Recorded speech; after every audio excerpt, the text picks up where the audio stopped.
হঠাৎ করে আজকে আবার ছেলের বায়না হলো, মা একটু পাটিসাপটা করবে। শুনেই ব্যাস সবাই লেগে পড়লাম বানানোর জন্য। মা নারকোলটা আস্তে আস্তে করে আমাকে পরিষ্কার করে একদম রেডি করে দিল।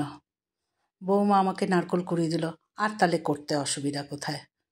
সবাই মিলে যখন হাতাহাতি করেই দিল আমাকে, আস্তে আস্তে করে আমি নারকোলের ছেইটা বানাতে শুরু করলাম। নারকোলের ছেইটা মেইন, ওটার পুরটা যদি ভালো করে না হয় না, পাটিসাপটাটা খেতে ভালো লাগে না।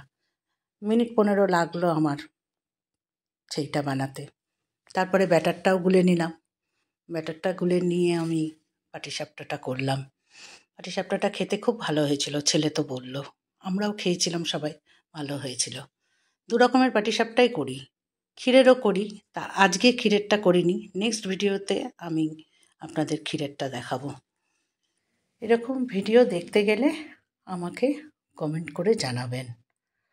আর এছাড়া আপনারা লাইক, কমেন্ট, শেয়ার অতি অবশ্যই করবেন।